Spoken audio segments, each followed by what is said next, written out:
ప్రకృతి వ్యవసాయ క్షేత్రాలను సందర్శించిన విదేశీయుల బృందం. రాష్ట్ర రైతు సాధికార సంస్థ executive vice chairman T Vijay Kumar Palnadu జిల్లాలో ఆదివారం బెల్లంకొండ మండలం నాగిరెడ్డిపాలెం గ్రామం, రాజుపాలెం మండలంలోని బ్రాహ్మణపల్లి గ్రామం, పెదకూరపాడు ప్రకృతి వ్యవసాయ విధానంలో పండిస్తున్నటువంటి మోడల్స్ మరియు కాంపాక్ట్ బ్లాక్స్ ఆదివారం అమెరికా నుంచి Pegasus Capital adviser Craig Card, Keith Agoda producers trust CEO Spain విదేశీ బృందంతో పాటు రాష్ట్ర ప్రభుత్వ వ్యవసాయ సలహాదారుడు, రైతు సాధికార సంస్థ executive vice chairman T Vijay Kumar సందర్శించారు. జిల్లా ప్రాజెక్టు మేనేజర్ కె అమలకుమారి ముందుగా వారికి ప్రకృతి వ్యవసాయం సార్వత్రిక సూత్రాలను వివరించడం జరిగింది. తరువాత బృందానికి బీజామృతం, ద్రవ జీవామృతం, నియమాస్త్రం తయారు చేసి చూపించడం, వాటి వలన రైతులకు, భూమికి, పర్యావరణానికి కలుగు ప్రయోజనాలను వివరించడం జరిగింది. ప్రకృతి వ్యవసాయ మహిళా రైతు కె జ్యోతి నిరంతరం ఆదాయం ఇచ్చే మోడల్ సూర్య మండలం మోడల్లో 27 రకాల కూరగాయ పంటలు, ఆకుకూరలు, దుంపజాతి, తీగజాతి, నూనె జాతి, పూల రకాలు, వివిధ రకాల పంటలను 20 సెంట్లు పొలంలో వేసి నిరంతరం 365 రోజులు ఈ మోడల్ ద్వారా నెలకు 5,000 నుండి 10,000 రూపాయల వరకు ఆదాయం వస్తుందని ఈ బృందానికి మహిళా రైతు తెలిపారు.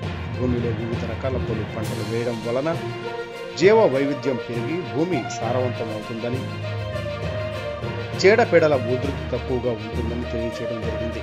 గ్రామంలోని మహిళా రైతు టి మాధవి వరి ఏ గ్రేడ్ మోడల్ కాంపాక్ట్ బ్లాక్లోని క్షేత్రాన్ని సందర్శించడం జరిగింది.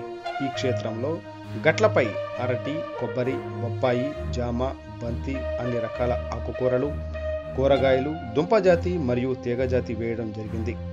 గట్లపై అంతర పంటలు వేయడం ద్వారా వరి రైతులకు అదనపు ఆదాయం లభిస్తుందని తెలియజేయడం జరిగింది.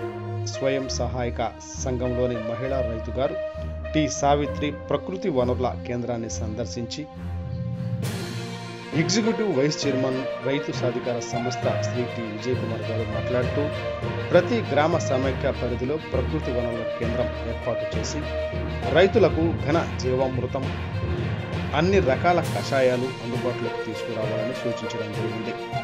తరువాత కంది ఏ గ్రేడ్ మోడల్ వ్యవసాయం క్షేత్రాన్ని సందర్శించి కంది పంటలో 5 నుండి 10 రకాల అంతర పంటలు వేయడం ద్వారా రైతులకు అదనపు ఆదాయం చేకూరి రైతు జీవన విధానం మెరుగుపడుతుందని సూచించడం జరిగింది.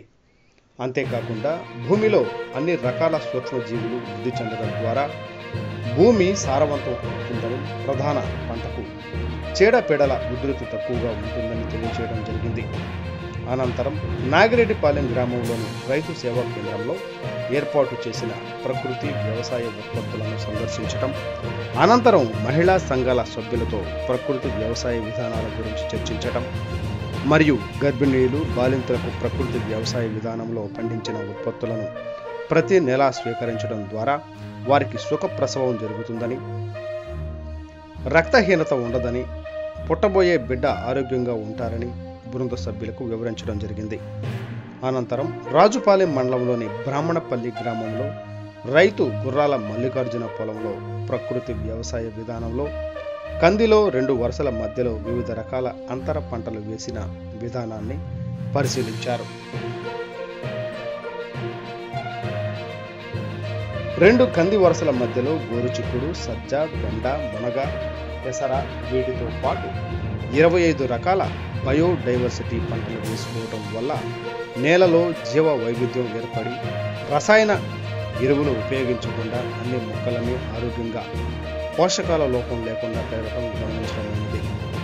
ఇలా వేసుకోవడం వల్ల 1 ఎకరంలో 1 పంట దిగుబడికి బదులు 5 పంటల దిగుబడి తీసుకోవచ్చునని, చీడపీడలు కూడా ఆశించవని, పలు రకాల పంటల వల్ల జీవ వైవిధ్యంతో పాటు మిత్ర పురుగులు కూడా ఆకర్షించబడి రసాయనానికి పురుగు మందులు కొట్టాల్సిన అవసరం ఉండదని, తద్వారా తక్కువ ఖర్చుతో నాణ్యమైన దిగుబడి పొందవచ్చునని తెలిపారు.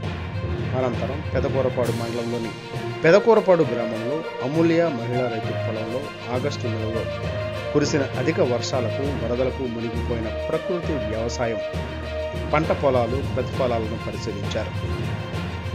ఆ ప్రక్కనే ఉన్న రసాయన విధానంలో సాగు చేస్తున్న ప్రతి తోటను పోలిస్తే ప్రకృతి వ్యవసాయ వైపరీత్యాలను తట్టుకొని చాలా ఆరోగ్యంగా ఉందని, ఒక మొక్కకు పూత పిందె కాయలు 42గా, అదే రాసాయనిక వ్యవసాయం చేస్తున్న మొక్కలకు 20 కాయలు మాత్రమే ఉన్నాయని, బ్రిక్స్ వాల్యూ ప్రకృతి వ్యవసాయ పొలాలకు 15 ఉంటే రసాయనిక వ్యవసాయం చేస్తున్న పొలాలకు 8 ఉందని, అలాగే నీటిని నిల్వ చేసుకునే సామర్థ్యం కూడా ప్రభుత్వ ఆశా విధానాలు చేసిన నేలలకు ఎక్కువగా ఉందని తెలిపారు. కావున ప్రతి రైతు ప్రస్తుతం ఈ జిల్లాలో అక్కడక్కడ కొన్ని గ్రామాల్లో చేస్తున్న ప్రకృతి వ్యవసాయ విధానంలో వస్తున్న మంచి ఫలితాలను గమనించి ప్రతి రైతు కూడా ప్రకృతి విధానాన్ని అవలంబించాలని కోరారు. పల్నాడు జిల్లాలో జరుగుతున్న ప్రకృతి వ్యవసాయ విధానం చూసి అమెరికా బృందం జిల్లా ప్రాజెక్టు మేనేజర్ అమలకుమారి మరియు వారి బృందానికి అభినందనలు తెలిపారు. ఈ కార్యక్రమానికి మండల తెలుగుదేశం పార్టీ కోర్ కమిటీ సభ్యులు వెన్న సీతారామరెడ్డి బాబు, అడిషనల్ డిపిఎం ప్రేమరాజు, ఎన్ఎఫ్ఎస్ మహిళా సంఘాల సభ్యులు మరియు రైతులు పాల్గొనడం జరిగింది.